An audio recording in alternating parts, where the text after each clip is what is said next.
This segment sponsored by Foster Financial.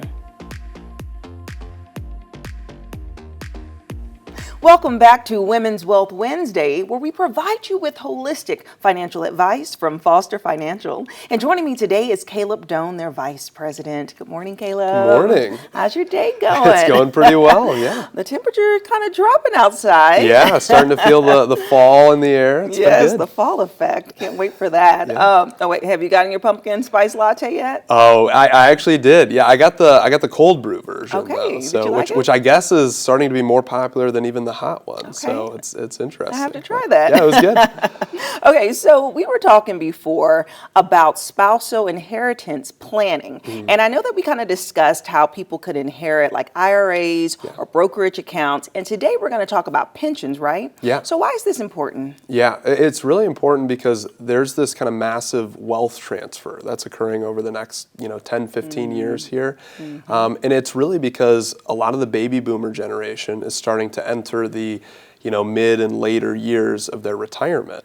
And so typically the pattern that we see is that a husband will pass away and leave a lot of assets to his spouse, and then eventually when she passes away, leaves money to the kids. Right. And it's kind of that first transfer that we're starting to see, where a husband's leaving money to their wife, and it's a huge financial situation to be in. And so we talked about the IRAs inheriting those, brokerage accounts, and kind of all the tax implications around that. Another really common one, especially for the baby boomer generation, are inheriting these pensions.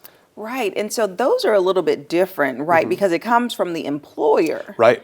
And so I feel like just thinking about it, it may be more technical or maybe more steps involved to get the pension. So what does happen if a father, if a husband passes away and he leaves his pension for his wife? Yeah, so basically a decision was made on that pension way back when he originally turned it on. Whenever he retired at 65 years old, let's say, and turned on the pension, he chose a certain pension payout strategy. And so you can choose a single life or straight life pension payout where it only pays out for your life and actually nothing goes to your spouse if you were to pass away. But most of the time, people choose a strategy that does have some sort of spousal benefit. And so they could choose 100% benefit, they could choose a 50% benefit.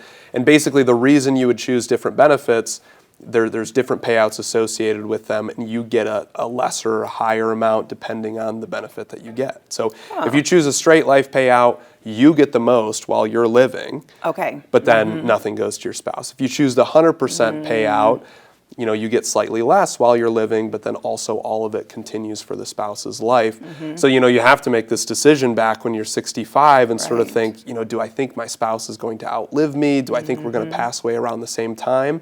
And that decision has big implications later on in retirement. Okay, well, let's talk about that, because I'm thinking there may be some options, right? So let's say that they feel like they're going to last or live the same amount of time, and so they take out the maximum pension while they're alive to be able to enjoy it. Couldn't they just take it all out, spend what they want to spend, and keep some of it in savings? Like, can you recycle those funds? Yeah, absolutely. Because, if you choose that single life option that doesn't have anything go to the spouse, you're going to get an extra, couple $100 a month or whatever it might be. But you, of course, have to have the discipline to then set that money aside for all of those years. A lot of times when people pass away with a pension benefit, there is some sort of spousal benefit that continues on for the spouse. Right. So they need to call the pension company, let them know that their spouse has passed away, and then see what that benefit is. Most of the time when a spouse passes away, it means there's going to be lower income for the widow. So the widow might get the husband's Social Security benefit, but then she's going to lose her Social Security benefit. And maybe if the pension is only a 50% joint and survivor pension, again, she's only going to get 50% of what they were getting before. So you say that there's two options. You say either it's a single option where they get the majority or all of their money while they're living, or the survivor gets 50%. Those are the only two, or is that a flexible percentage? There are some other options in between. Okay. There's the 100%, there's 75, there are all those different options in between. But in almost all scenarios, when a spouse passes away, the income for the surviving widow is going to be lower than what it was before. And you'd think that, your expenses would also go down, and they do a little bit, but they certainly don't get cut in half. Right. Because if you had a mortgage, that's going to stay the same.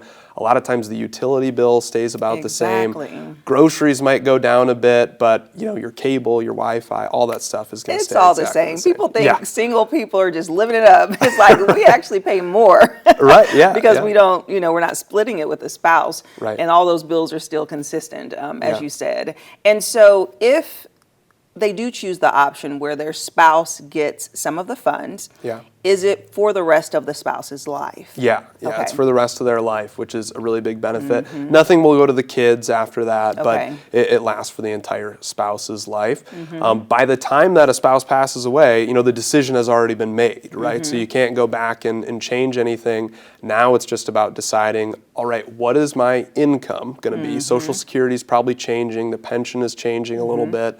What's my new income for the rest of my life, and what are my expenses going to be? And it's very possible that since your income is going down and your expenses are probably not going down as much, Right. maybe you need to pull more money from your investment accounts, or maybe you need to figure out a different way to generate some income there. Right. Okay. And then my final question for you, because we talked about the money not going to the kids. So I'm wondering, what if it's a single person who has a pension? Or what if they were once married and their wife passed away? So Right. now they have their pension money. Is the child an option to get that type of distribution ever? Yeah, it's still not an option. Okay. And basically the reason is because the child is so much younger than the parent, and so the company paying out the insurance wouldn't want to do it for their entire lifetime, because of course they're going to outlive the parent by 30 years probably. So that's why that's typically not an option. When a single person goes to elect their pension, most of the time they won't even have the option to choose the 100% joint survivor, because there's no spouse for them to kind of list on the documents in order to do that. Okay.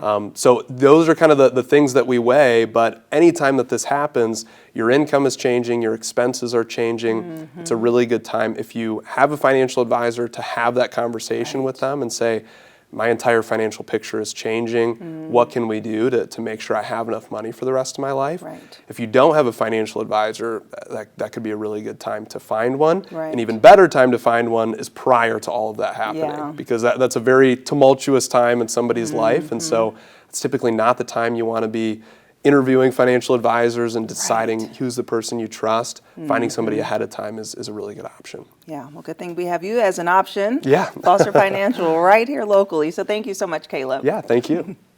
And if you would like information about Foster Financial, we'll have their phone number listed below. Give them a call. They're so nice and will be willing to answer your questions. And I look forward to seeing you after the break.